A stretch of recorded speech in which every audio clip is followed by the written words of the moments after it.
Hello, everyone. Good evening. I'm James Harding. I'm the editor and co-founder of Tortoise. And if you've been to a Think-In before, you'll know that what it is a news meeting. It's an attempt to try and work out what the story is, in fact, whether there's a story there at all. And about 3-4 weeks ago, we were trying to understand the impact of COVID-19 on the economy, trying to figure out how do we try and give a vivid meaning to what's happening beyond the numbers. And we started a conversation about whether or not this was going to spell the end of the pub. Not the end of the pub as in dodo extinct, but the end of the pub as in greengrocer extinct, i.e. a pub would be something that would exist in some rather nice posh neighborhoods, but possibly not most local communities. And what had been the central meeting point, the focal point for almost every community in the country would now become celebrated but unusual. And so what we thought we'd do is, rather than rush into committing an act of journalism, rather than saying, okay, let's just send someone out and, report it out, let's try and bring a group of people together who really know what's happening in the world of pubs, entertainment, the way we live out, and try and talk it through and understand with some granular detail what's happening. And we may at the end of this hour find that actually there's no story, that even though we've got a snappy headline, closing time, that's not really what's happening at all. Or we may find that there is a different way of understanding what's really going on in the pub sector, in the hospitality sector. And so we're really fortunate tonight that we've got a brilliant mix of people. Peter Borg-Neal is joining us. Peter, when I went through your sort of CV, all the things that you've done, I'd love to just sort of sit and hear your life story from Allied Domecq to Whitbread, to founding Oakman Inns. At Tortoise, we're all relatively new at starting our own business. And so I feel like we've got lots to learn from you. So I look forward to hearing from you. Emma Dagnes, it's brilliant to have you too with us. Emma, I'm right in thinking you're the Deputy CEO of Alexandra Palace. And so responsible for that whole swathe of things. I'm a sort of regular visitor to Alexandra Palace, so know a little about what goes on there. But I know you've got much more than just a pub, the ice rink, and the whole range of things that you do there. And Jonny Woo is, among many other things, a performer, but co-owner, I think I'm right thinking of a pub in Hackney, The Glory, which is a performance space for LGBTQ plus, and you're a performer too. So I'd love to hear, if you like, from on stage and as a producer and owner, what it all means to you. I'm going to do something, if I might, before sort of asking you your view on what's happening, is just to run through a few sort of bald facts, if you like. Since 2000, a quarter of pubs in the UK have closed. That's 13,000 locations.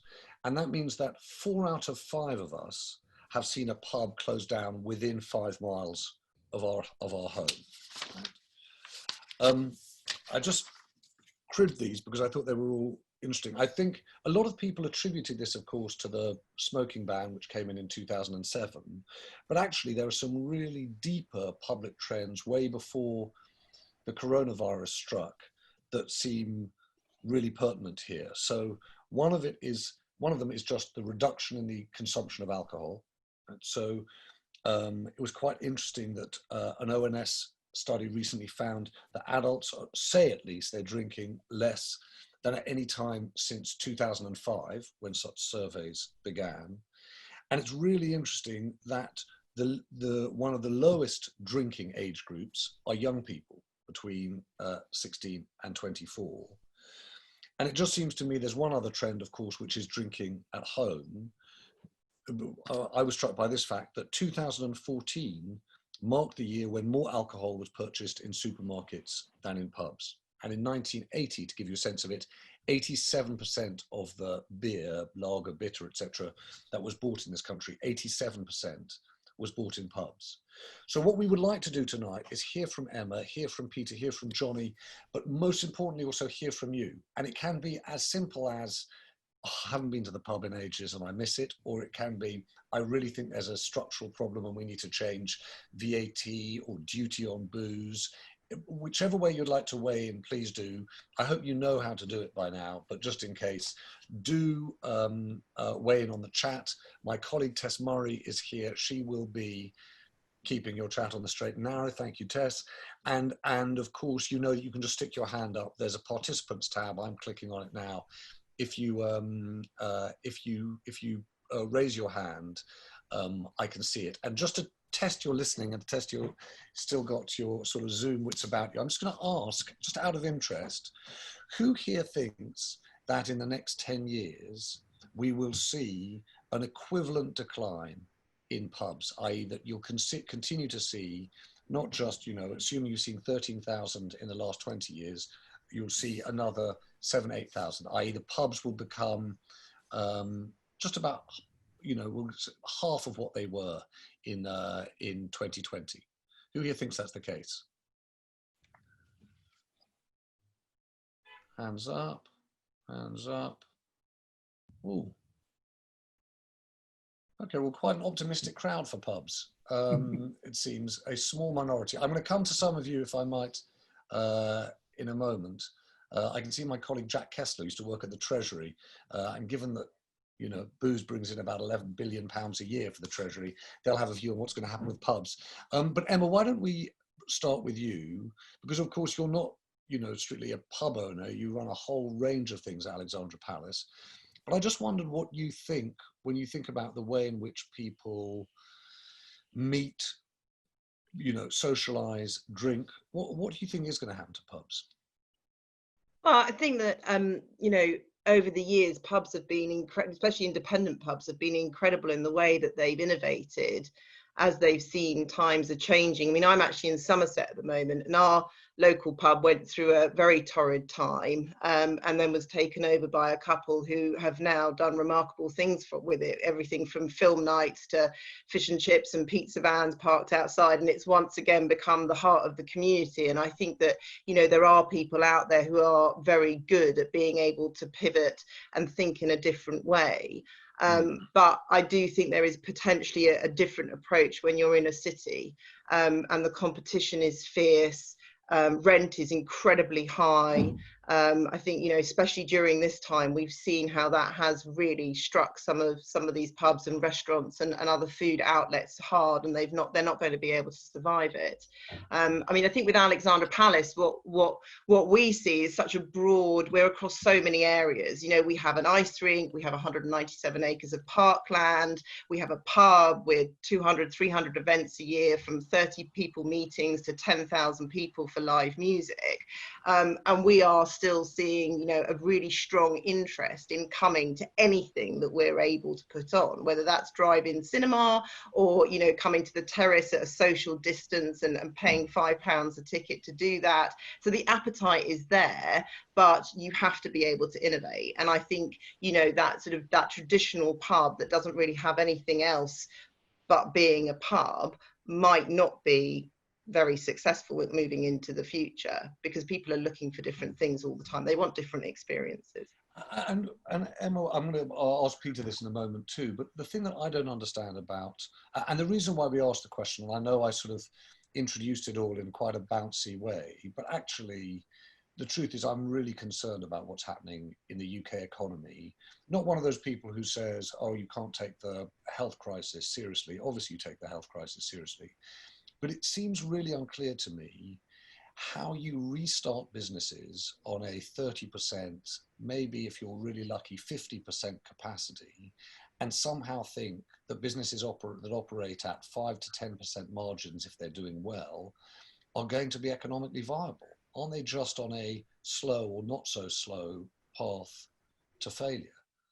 Yeah, I'd agree with that. And I think that where we've been very fortunate at Alexandra Palace is that we have space. You know, the building is 7 acres. Right. The parkland is 197 acres. But to give you a real insight into that, our pub is not open, because ultimately the measures that we would have to put in place to become COVID secure, the number of covers we would be able to do with the plans that, you know, the restrictions and guidance that are in place at the moment, are not viable for us. Mm-hmm. So the terrace operation that we are running is purely outside. We've done it operating through concessions and our, you know, concession partners. We can achieve 300 covers outside on our terrace and potentially grow that operation. Mm-hmm. But if we were a standalone pub with no outside space, we would not be opening now, and our future would be looking incredibly bleak.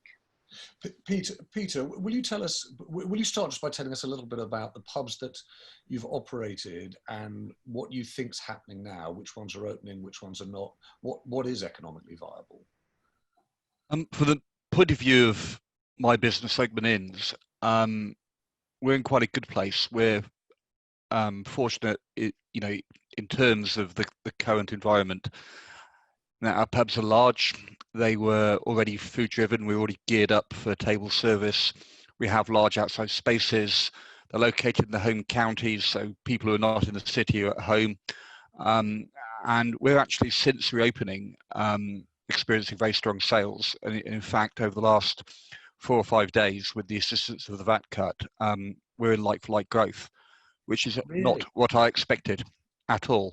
So, Now, so like for like year on year, you mean? Yeah, not what we expected. Yet I have friends who have got pubs in London who are in desperate straits. They due often to the physical sort of size of the pub and the layout, or because they depend on people standing and being close to each other to operate.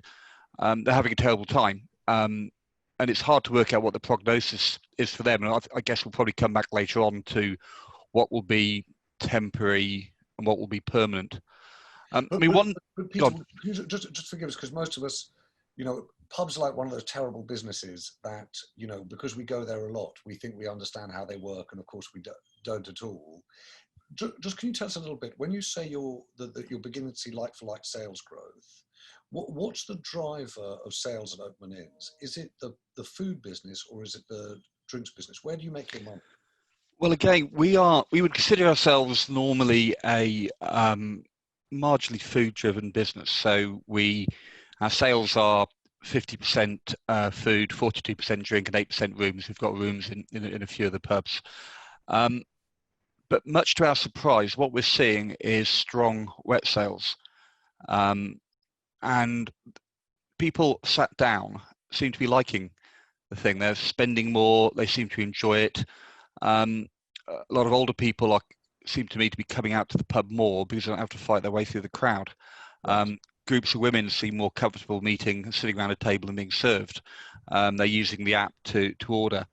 So we're not quite sure whether to congratulate ourselves on getting everything right because we're performing well, or actually to, you know, accept that we didn't predict a few things, but we were just maybe able to adapt to them quite quickly. And when you say the app, is this like a pub-wide app, or did Oakman Inns, did you develop your own app? Well, we white labelled one developed by a tech company. Right. So yeah, we've put the design in. It was easy for me to ask the techie guys to sort it out, and then it kind of happened 8 weeks later. So probably something I wouldn't have coped well with myself.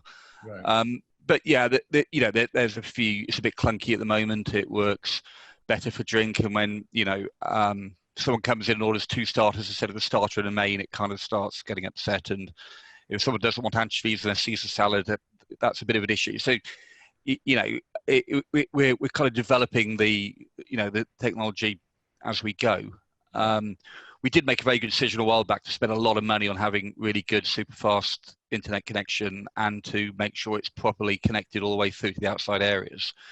And so I think having good infrastructure at the moment is great in tech terms. I just wanted to make a point from your sort of opening kind of address, James. You talked about the huge number of pubs that have closed. Just like to nuance that a little bit. Because although the number of pubs may have reduced by 25%, the amount of pub trading space would have reduced by much, much less than that, because the pubs that have opened have tended to be bigger and a lot of the good pubs have been extended. So the problem is the economic model for smaller pubs is getting tougher and tougher and tougher. And guess what? The lockdown wouldn't have helped that. And you've also seen pubs being replaced by other social uses, obviously more cafes, more restaurants and everything else. So I don't think it's like people are massively rejecting the idea. And certainly since reopening, if anything, we feel a bit of a kind of, an almost an affection. People were delighted to kind of see us open again. And, we've been facing the battle with Netflix and a bottle of wine for Waitrose at home for a long time now. In some ways, I think the lockdown has kind of reminded people of how much they like going out and socializing, seeing their friends and going to the pub. Now, will that still be the case in October when it's raining and everyone realizes that the economy is starting to tank? I don't know. All we can do is sort of, take... I guess, Peter, I'm really interested. I mean, I hadn't thought before of sort of pub inequality, but I'm really interested in the points you make about size of pub, provision of food, investment in infrastructure like internet, being in the home counties, rural versus urban. And so maybe we can just explore a little more. I see that Jill Ruddock, maybe I'll come to Jill, is saying, look, there are two different kinds of markets, village pubs and town pubs, and the dynamics might be very different.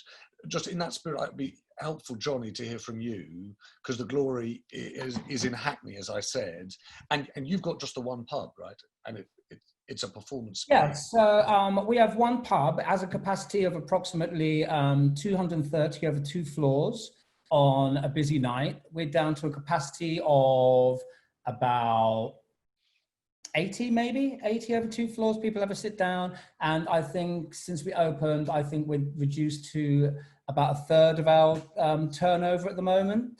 And we haven't worked out how we're going to pay the rent. If we were operating at full costs, it wouldn't work. We slipped through the rates net, so we didn't get our £25,000. So we've got applications. Just explain that, Jonny. Why? Because our rateable value was £6,000 too high. So we kind of we fell through that. So we didn't get any money for that, and we didn't do a. Because you're in Hackney, because you're in the city. Yeah, we were in Hackney. The rateable value was like 51,000 or something. Our rates are 56 or something, and we couldn't work out how to change it. And so that's where we are. So it's nice that people are coming back, and there's a huge amount of goodwill around us staying open. There are other kind of like LGBT venues that have done fundraisers and stuff and raised quite a lot of money, but we were really unsure as to what the future was going to hold. So we've just held off. And it might be something we might need to action at another time. And we're literally just kind of going, like, we can introduce singing, we can introduce kind of cabaret from next month, which is the core to our business. It doesn't make us money, but it gets people in, and it's a platform and a sharing of ideas that the queer community kind of enjoy. It's different. I think it's different to other pubs. We're not a normal pub, and we're very much are the centre of the local queer community and like a cornerstone of London's queer community.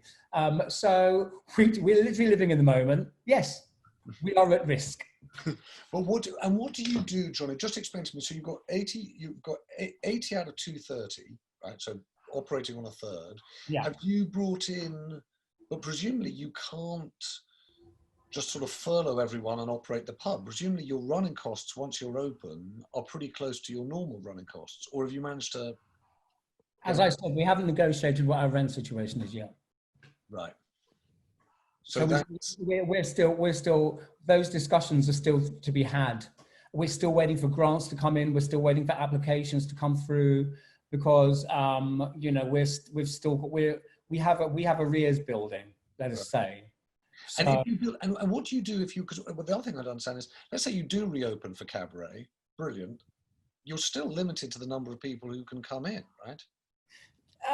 Well, it doesn't really, actually, to be honest with you, when you have a cabaret and when you have people seated for cabaret, the capacity doesn't alter that much. Right. We're a pub like most pubs in Hackney, Dalston, you make most of your money on a Friday and Saturday. That's where you make most of your week's money. And so at the moment, we're in a kind of like a permanent Wednesday after work. Right. And so what do you, I'm trying to be cheerful about this, but what do you think you're going to do? I'm not pessimistic. Oh, I'm not pessimistic. No, listen, queer people are really inventive. We'll find little cracks to make stuff happen. So if we fold, then we'll, you know, I'm not going to sit down. I've spent my whole kind of like career making things happen and making things grow out of nothing, and that's what our community does. So if it goes tits up, we'll band together. We'll find somewhere else to pop up.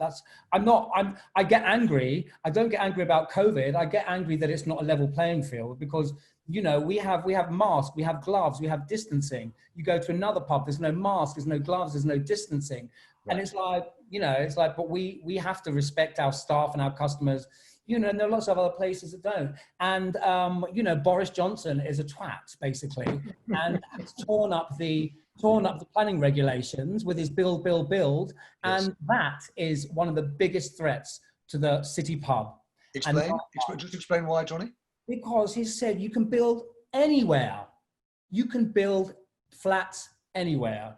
And they will destroy nightclubs, they will destroy bars. Residents are our enemy. And being an inner city pub, I think it's a massive threat. Just hold on. I don't understand. Hang on, I don't understand this point. I can't understand why you mean residents are your enemy. Residents presumably are your customers. I know residents are our customers, but you've got pubs in areas which aren't heavy residential, and then you get a lot of luxury flats get built around that pub, and suddenly noise, all these kind of things become difficult. Rents start to go up, people want to build on top of pubs, all these kind of things. And then I've got friends who work in nightclubs, which we're not officially in this conversation, but it is part of the conversation. And we definitely have seen, we have lost most of our big nightclubs in London. I think that's bad. As you get older, it doesn't matter so much. But actually, you know, we used to have incredible, huge venues in central London. We have one, Heaven, I think that's all that's left now. Fabric is kind of like hanging on, you know, and, you know, in this area, which has a very strong nighttime economy, you know, dance venues are more going to be the dinosaurs, I think, rather than pubs and bars. Jonny, I'd love to hear more about what you think should be done and what can be done. We're already into areas I hadn't thought properly about, planning, etc. I'm going to bring in a couple of people. I see Nacho's got his hand up, and I was going to bring in Jack Kessler, who's not as confident. Jack, what do you make of this? Yeah, I just wrote in the chat, and by the way, I should say to Jonny, I've many times stumbled home less than entirely sober from the glory, and we'll be back. My pessimism about pubs is linked to that of the high street more generally, which is, you know, this government obviously is obsessed with high streets, and I think a big part of the problem is that people don't want to go to the high street anymore, which is why they're struggling pre-COVID, and I think part of the plan to improve that was to make high streets, obviously pubs have an important place in that, sort of events and more experiences. I wrote a piece for Tortoise last year about the experience economy and people spending lots of money to consume experiences. But of course, COVID makes that virtually impossible. The high street and pubs are much less able to pivot to being less about selling pints or less about selling whatever, and more about a place where people can go together to be with other people, because we literally physically can't. You can only have a third of many people in your pub as possible. So my pessimism isn't pub or bar specific. It's more generally pessimistic about the high street in general. And then if you're thinking about that, is that economically, Jack, one of those things? I.e., you know, you can't turn back tides, you can't fart against the thunder, that's what it is. Or do you say, actually, you know what, you could create a set of incentives for retail and hospitality in town centres? Because I do take the point that Jill Ruddock was making in the chat, that you're talking about very different economies in terms of geography and scale. What, in a Treasury mindset, how does the Treasury address this problem? I think it comes down to the impossible question, is when you get the vaccine. Are we talking about the problem that existed pre-COVID and would be a problem now? Or are we talking about, I mean, this government seems to think there's going to be, hope there's going to be a vaccine by Christmas. Now, let's say that was true. then the last thing that they should be doing is ending the furlough in October, because then you only need a 3-month bridge or a 6-month bridge. Yeah. But if the vaccine is in a year's time or 5 years' time or never, then you've got a much bigger problem. If we are fortunate enough to be able to put this pandemic to one side, then I think there's things the government can do. And frankly, I think the government's agnostic about a lot of I mean, if you look at, you mentioned how much money from excise duties, for example, and alcohol, the government is in many ways fairly agnostic from a strict treasury perspective where you get that money from. They don't care whether you're buying it from a supermarket or buying it from a pub. But I think that it entirely depends on whether we get past this pandemic soon or not. And if it's not soon, then frankly, our problems are vastly greater than the pubs. And that comes from someone who very much enjoys spending time in the Glory and the RVT and other places like that. Jack, thank you. I'm going to come back, if I may, in a moment to Peter and Emma and you too, Jonny, but I want to bring in Nacho, and also I see Tim Etherington Judge as well. Nacho Morais, are you there? Yes, can you hear me? Yes, can hear you well, yeah.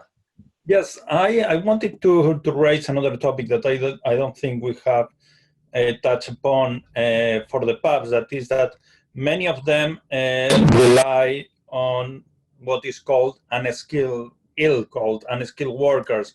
Many of them coming from the EU, and the thing is that in the last 2 weeks, I have been with one government minister and with one parliamentary undersecretary, and both of them have given me the same answer to the question on what is going to happen after January. Mm-hmm. That is that the hospitality sector will have to give a better offer, so pay more to the British youth.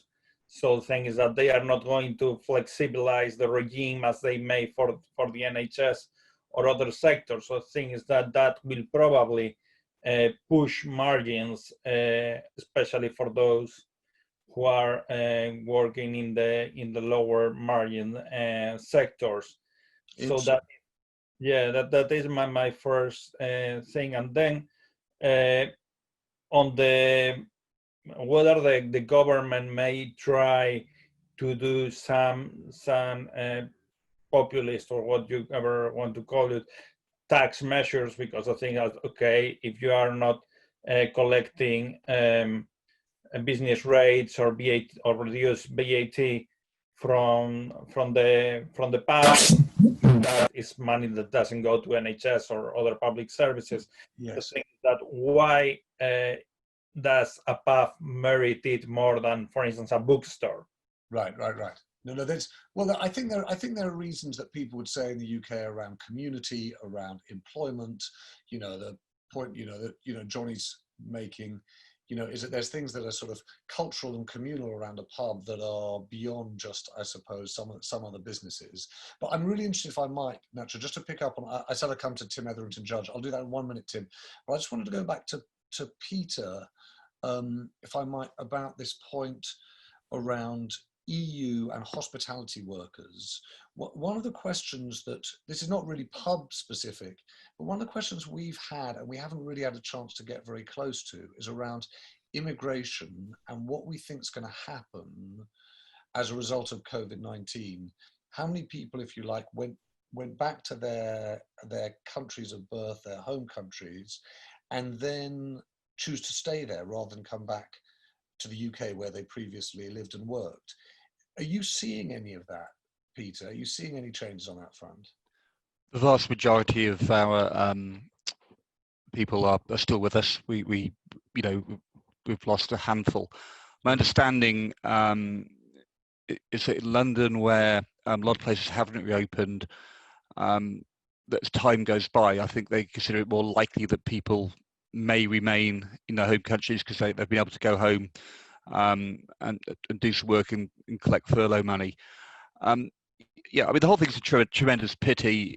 I've campaigned very, very hard around the necessity to be able to bring young people in to work in our industry. I take great objection to people in our industry being called unskilled. A multilingual chef is rather more skilled than the average government minister in my experience, but You know, that's kind of another argument. I'd like to pick up Nacho's comments about tax. Look, you know, Nacho, look, we all know that what is given now will be taken back in the future, but they do need to protect jobs. You also made the point that you thought maybe the restaurant should be passed on to the customer. Well, that's not the point of this concession. If you look at the government website, it makes it very, very clear. It's to help support businesses who have lost money during lockdown, and then help them cope with the increased costs and the reduced capacity coming out.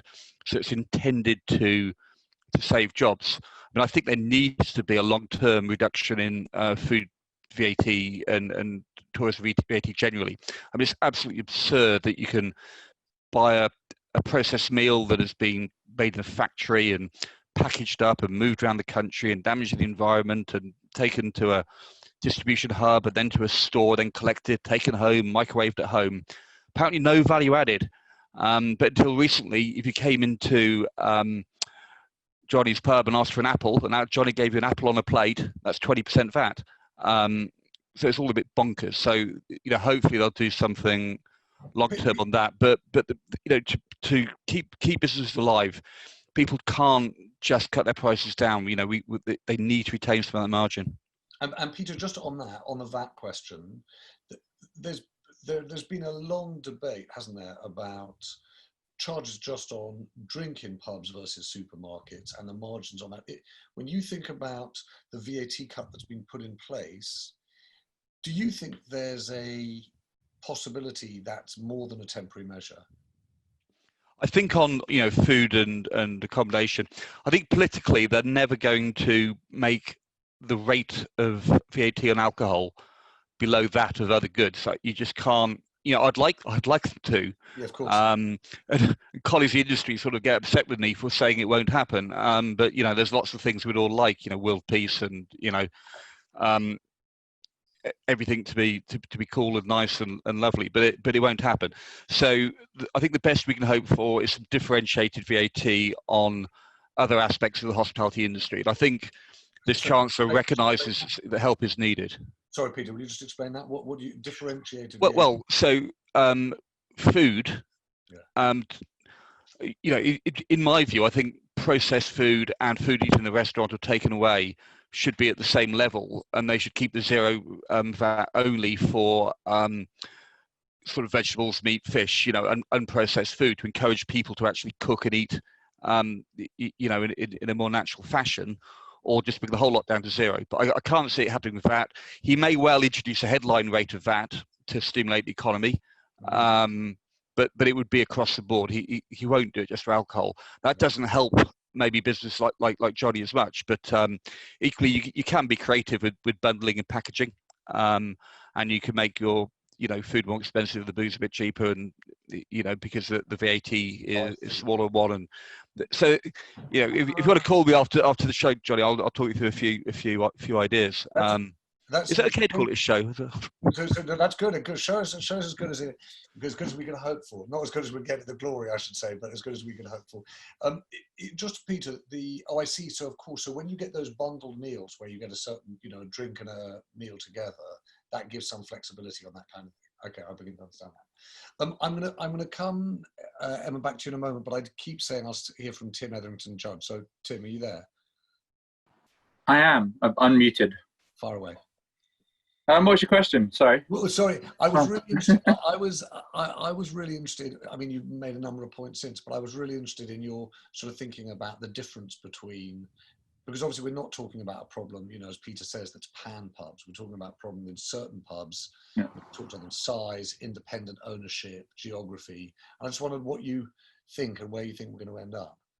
I think we're going to see city pubs struggle. So sorry, Johnny, and more rural or local pubs benefit perhaps from this new work from home culture, because you've got less people going into the city. Offices are either closed or companies are looking at downsizing. So people working from home want to go out and have a drink and connect with their local community, which is such an essential part of any pub. You know, it's not just about the alcohol or the food, it's about coming together, connecting, breaking down loneliness, meeting new people. So those community pubs in local small towns and villages, I think, may see a big benefit. And I'm hearing from Peter, who has has pubs in the home county, that he's seeing that. Whereas those city pubs, where there's no tourists at the moment. London is such a tourist-dependent city. They're going to struggle. People are not going out so much. A lot of people who have the opportunity to have come home, like myself, I've moved back to Cornwall. So the cities are just not as busy, and I think that we're going to see a big change. Do you think, just out of, have you moved back to Cornwall to live, or you're there now? So my family home is in Cornwall, so I normally live Bethnal Green. Right. And are you going to go back to Bethnal Green? I'm not sure. See, my thing is, what my planning is now is, after being down here for so long and realizing that work-wise I can be as effective down here, and I have a company that is all about the health and wellness of hospitality workers. So we're heavily involved in this at the moment, kind of looking at the spike in mental health problems caused by the stress and anxiety, the loneliness of the lockdown and everything that's going on. So my thinking now is that I'm going to spend more time here and split myself between Cornwall and London. So, I'm visiting local pubs, which I haven't visited the local pubs in my town in over 10 years. And out of interest, on the mental health front, are you seeing a very different pattern amongst people who work for pubs in cities versus countryside, people who work for small local pubs versus chain pubs? Do you see a pattern? I haven't, to be honest. We haven't looked that deeply into it, and splitting it up between geographies. What we see is commonality across all hospitality sectors. Right. From pubs to bars to nightclubs to hotels to restaurants. It is the lowest paid industrial sector in the world. We have the highest rates of drug abuse, highest rates of sexual abuse of any industry in the world. There is a problem with alcohol and the easy access to it. Yes. And then you have all of those problems, and then on top of that, you've got the lockdown coming in, the forced closure of your entire industry. A lot of people not losing their jobs or having that insecurity because minimum wage is standard. You don't have the luxury of having any sort of safety net or buffer against paying rent. They say that 60% of hospitality workers are one paycheck away from homelessness. So they've got no buffer. Yeah. Yes, there's no buffer. So, and that financial stress is enormous. And then you've got something that hasn't been discussed enough in the media, which is the loneliness of the lockdown. People being... You touched on that in your chat. I thought, were you talking about the loneliness of people working in pubs, or people generally not having contact? Generally, human connection is such an important part of human health. It's sleep, nutrition, regular exercise, and social connection, the four kind of really core pillars. And when people are, the lockdown happened, one of those is taken away from you. Yeah. You're either on your own, such as I am, or you're thrust into a social situation that's not normal for you, like 24/7 with your family, and that causes social difficulties as well. And the loneliness problem is a huge contributor to suicide, and which is the biggest killer in men in this country under 50. Right. And so, pubs and drinking establishments provide a vital place for people to come, meet, connect, and get that essential part of human health. And that's why they've been the cornerstone of society for, since we've had civilization. There has always been drinking establishments, and they provide that service. I'm really, Tess has asked this really interesting question about, do you go and drink in a pub where someone knows your name? I'd love to bring in, I don't know, Milzo is... It's great, right? Being a local, that they know your name, and you build that relationship with them. Milzo, I don't know whether you're there. I'm going to come to you. Hi, James. Hello. Yeah, it's me. Apologies, my name's Emma. I just realised I'm signed in as my 9-year-old daughter. Yeah, well, when we lived in central London, we did go have a few locals, and we went fairly frequently, and we generally did get to know the people in them. And actually, since moving out of town, I live in Cambridgeshire now, still commuting to London pre-COVID, obviously. And we don't have a local where they know us, because I think country pubs, some people live in walking distance, a lot of people don't, and you don't go as often. And if you do, you have to drive, and you don't stay as often. And I don't think the relationship is there as much as perhaps it is in the urban pubs. And would you, if you said tonight, oh, let's go to the pub, would you know where you were going, or do you not have a pub that feels like the pub? There's a few that are near enough that you could get to, but you have to organise driving or taxis, and who's driving, and can we book a taxi, and you won't stay as long. And when I used to live in Islington, I used to live in Muswell Hill, and it just wasn't like that. You could wander around the corner, and we just can't do that anymore. Okay, and what do you feel? Because I was just about beginning to paint probably quite a kind of simplistic picture, which was, this is a story perhaps not about pubs, it's about the city and the countryside, and the way in which COVID is, if you like, widening that gap that's geographical in the country we live in, the sort of differences within our country as opposed to between countries. But now actually I think maybe that too is simplistic, because it may be very different where Peter is from where you are. Yeah, I think that's probably right. I think that's probably right. There's not a pattern of sort of kind of what I think of as country pubs where you are. I mean, no, there isn't. I think if you live in the kind of the idyllic, country village that's big enough that it doesn't feel like a village, and you've got everything within walking distance, then yes. But if a lot of country areas aren't like that, and people live here because the housing's a lot cheaper than London, and you can easily drive to the train station, but the payoff is that you don't have that infrastructure, and you don't have that kind of social network in the way that you do in the city. Okay, but Emma, thank you very much, and hello to Milzo. I'm going to come, if I might, just back to Emma, because there was a comment from someone, and I don't know whether it might even been you. Sorry, Emma Dagnes, sorry, a different Emma. Emma, are you still there? I'm just unmuting. You're just unmuting. Very good. Listen, the one thing, I had a really depressing conversation with a friend last week. I was like, oh my God, I'm just a few weeks away from the summer.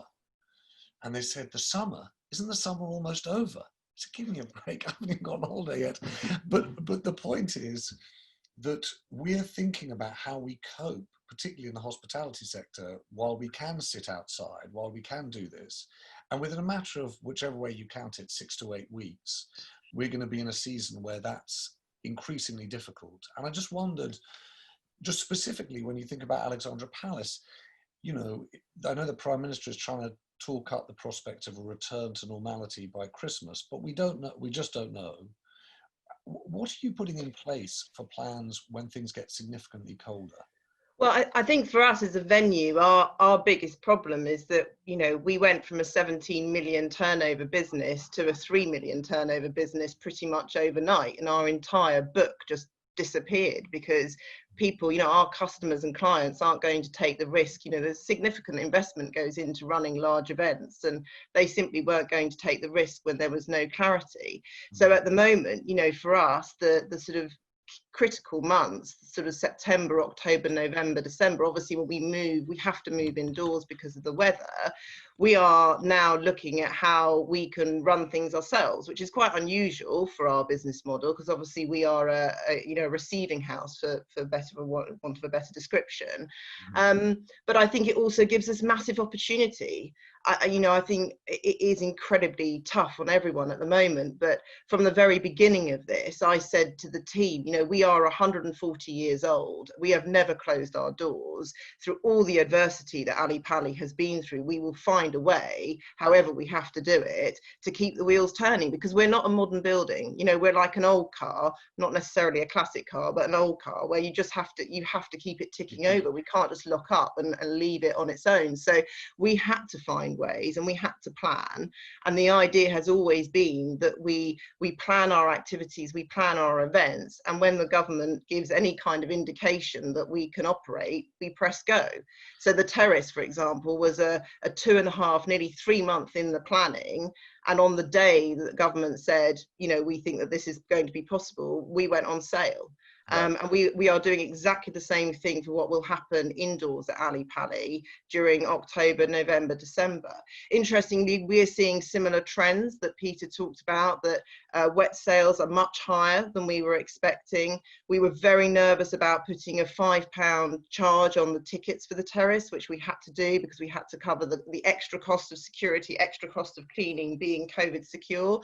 Gone down really well with the customer. The customer is very grateful for what we've done. I think we were in the press where there was an image of us and it sort of said something like Ali Pali getting it right, because we again have the space to do so. So we have 3.5 meters between each of the tables. So yeah, we are continuously pushing, thinking about how we can generate any kind of revenue during this time.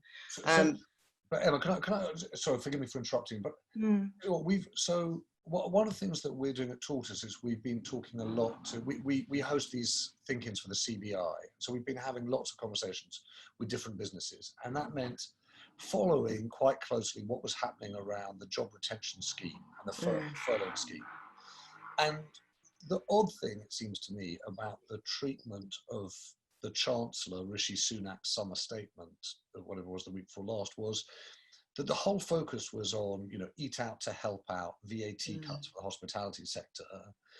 But I have to say, it felt to me as though the critical decision was to be categoric about not extending the furloughing scheme beyond October. Yeah. That makes life much more uncertain for businesses. And I just wondered, from your point of view, when you say the business has gone from 17 million to 3 million in revenue, what would you, if you could whisper in Rishi Sunak's ear, what would you say in terms of job retention, job support into the autumn and winter? Oh, I mean, there's no doubt, and we're campaigning for it as an organisation and through the NAA and the AEV, which are our industry associations, that for the hospitality industry, the events industry, the furlough scheme continuing is critical. Right. You probably would have seen in the press about, pantomimes, for example. Obviously we have a theatre at Alexandra Palace, a 900-seater Victorian theatre. Again, we're very lucky that it's part of a global venue. But for a lot of theatres, not being able to do pantomime every year will be the difference between whether they will ever open their doors again. So the fact that the furlough scheme is coming to, a hard finish at the end of October, and yet actually for a lot of us, our business isn't being allowed to return to any form of real helpfulness, if I'm very honest, because you try and social distance in a theatre, and the capacities you need to make any money just doesn't work. We are going to see significant redundancies across the industry, and we're going to lose talent because of it, and it's heartbreaking. After 10 years, or most of us have spent most of our careers building up the organisations that we either now work for or own, but we're all in the same boat. So I suppose my whole mantra at work is how we are now collaborating with other organisations. Using our networks, supporting each other, pro bono work wherever we can find it or wherever we can offer it. And I think that's how we have to see the future. We have to kind of find our way through together. And Jonny, I loved your sort of can-do early on, even in the face of what obviously is really difficult. If you had, other than getting the chance to tell the Prime Minister what you really think of him, if you got a chance to tell the Chancellor what would be useful, what would that be? Well, I think it's been summed up really. We need help for as long as we can't operate at 100%, because unless we operate at 100%, a pub that is basically more or less a standing pub is going to find it very difficult. I think one of the main things which we haven't mentioned at all is that absolutely everything we know about coronavirus is uncertain. We have no idea at the moment what's going to happen. It could vanish. It could just vanish. We could get a vaccine. We might not get a vaccine. We have no idea. So we're kind of operating on this guesswork. If we get a vaccine, if it dies, might just die next year, like MERS just died out or something, it might become less infectious. We don't know how the mutation is going to happen. So yeah, of course, I actually think it's been pretty good. I was actually surprised. I'm not a Tory, but I even called my mum and dad up and went, oh my God, the Tories have just done something good. Can't believe it. I was. You mean on the furlough? Yeah, the furlough scheme. And as a self-employed person, it's kept me going. I've got my business, but that doesn't pay me much money. So I've opted out of that. And I have self-employed work. So it's helped me. So that's been that has been good. I'm going to say this has been good. So yeah, what has been said, I can't add to that. We need to operate at 100%. And of course, we will be resourceful. We will try and work together. And if we have to, we will go to the community. And, you know, LGBT people need places to come together. Mm-hmm. Local people come together. And also a lot of this conversation is for getting class as well. A lot of the kind of like pubs that have closed down in central London, other pubs which are mainly for working class communities. Yeah. And I'm interested to know in Hackney where you are, because we started this conversation with a comment that Peter made, which was actually, yeah, the number of locations may have fallen, but the overall pub traded space may have fallen much less significantly because of size. In your neighbourhood, Jonny, have you seen that? Have you seen a number of local pubs close? Pubs open and close here more than I change my underpants, you know, it's like, all the time, they're open and closing, restaurants open. You know what this area is like. Yes. Hackney is like, we've got all this kind of like economic migrants coming in, tons and tons and tons and tons. So we've got people leaving, but you've got tons of people coming in. London is not getting any smaller, it's getting bigger. And on the, just because I asked Peter about the immigration question, because it's just interesting to know what your experience of that is. I know people come and go, but have you got any feel for whether more people are coming or going? No, we're predominantly, most of our staff are British. That's not by any choice. That's just how it works out. A lot of our staff come from London. Right. So there's myth that there are no Londoners in London. It's owned by 3 Londoners, and most of our trade is people from London, and LGBT people will always come to the city, right, because they're ostracized in the country. But Peter, can I ask you a question about what you would recommend then? I know you're saying, look, it's unrealistic to expect some kind of sweeping pub focus cut on, you know, food and drink. But the point that Jack Kessler made early on, which is, you know, there are real questions about what's going to happen at the central communities and pubs being at the heart of that. What would you think? Would you suggest can be done to support them? Well, I mean, unlike many other government departments, Treasury appears to be quite sure-footed over this crisis, and the furlough scheme did work well. And then to Emma's point about, well, actually what happens come October, I am presuming that they will transition support. So it's instead of support to keep your people employed while being closed, it's support to open, if you know, to kind of deal with any kind of factors which would drive you to a kind of sub-economic position in terms of trading. So, you know, they've already done business rates. We won't have to pay business rates. The VAT cut will help. I think it also applies to admissions as well, and things like, you know, room hire. So I think they'll be looking at ways to do it. I think they'll get progressively more granular. If they can't release the restrictions on standing up and on live music and dancing, then I would like to think they will come up with something. And I know that UK Hospitality is campaigning for that, making that case. So I think there's been very good progress, which has kind of perhaps helped pubs like mine, but more will need to be done for the live music venues and for pubs entertainment. And I think they will, because, you know, I think, you know, there's huge short-term challenges, let's say, for Jonny and for Gloria, but I would say in the longer term, it's the kind of place that will do well, because it's differentiated. I think it's going to be the bland, undifferentiated places that are offering nothing other than a bar that will suffer.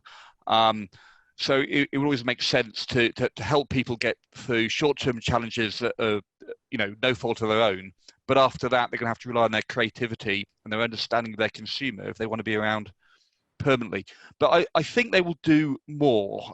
You know, hard to tell what. You know, we know that we've got the job retention bonus, and you know that'll help, certainly help us. It will. Will you make it? But rent is probably the big one. Rent is, particularly in London, because it's hard for the government to intervene in rent. It's hard for them to make landlords do stuff. There's actually some kind of law in their way, but they will work on it. They might. The point Jonny made, that if your rateable value is over 51k, you didn't get the grant, which seemed odd. they might bring that back, because some people say, look, we need extended furlough. Others say we need rent support. What people actually need is money, and you know, from one way or the other.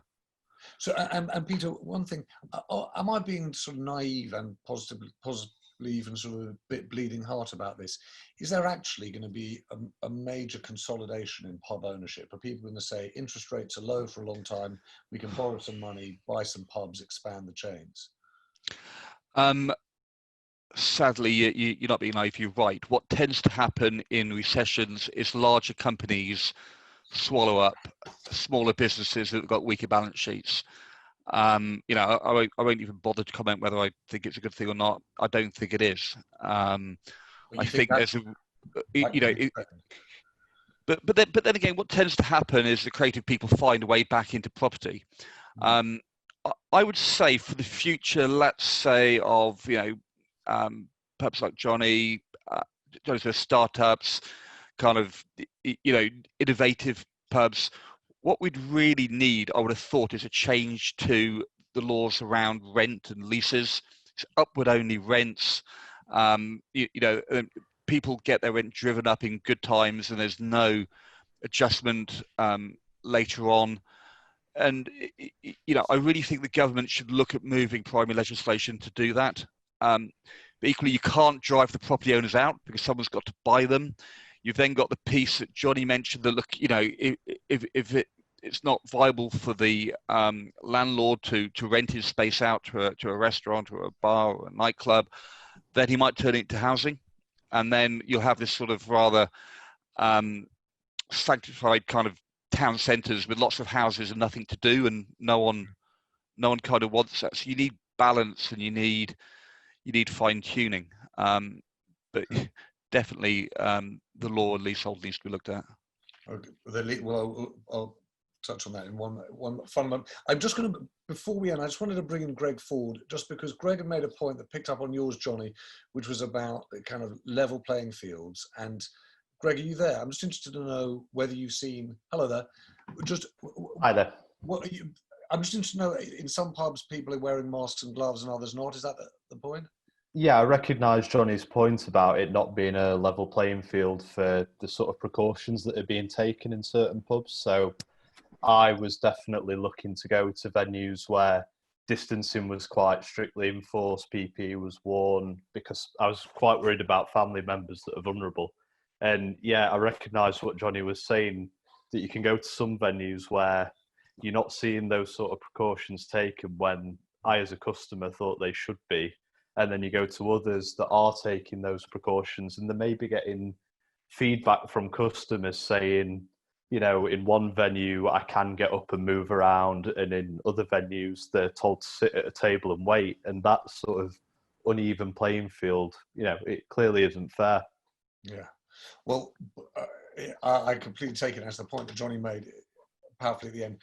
I'm going to ask you all one very quick final thought. Jonny, what's your best hope for a return to normal? As I said, well, we get a vaccine or COVID disappears. I can't. That's it. It doesn't happen until then. That's it. There's too much of, as I said before, you know, it's kind of like, and this whole kind of thing about people getting together. We are the British drink. We are the biggest nation of drinkers in the world. No other nation drinks like the British. I've been around the world. No one else does it. Maybe the Australians, maybe the Irish. Well, that's a promising reason. Actually, you know what? I've seen the time. That's a promising note on which to end for the future of the pub. I'm going to just say thank you in this way, which is, there's clearly something extremely oversimplistic about saying it's closing time, it's the end of the pub, but this conversation has been massively helpful. I think it's prompted me to think in particular about three things. One is this point about people, you know, the point, Emma, that you made about job support, extension of the furlough scheme beyond October for hospitality sector, the pub sector. But actually I was really sort of affected by what Tim was saying about loneliness and mental health, and thinking about that within the sector. So there's a people element to this we should look into. Obviously I don't understand the industry well enough, but I really appreciate the point that, you know, Peter and Jonny were making about property, whether it's rents or leasehold, or your point, Jonny, about planning.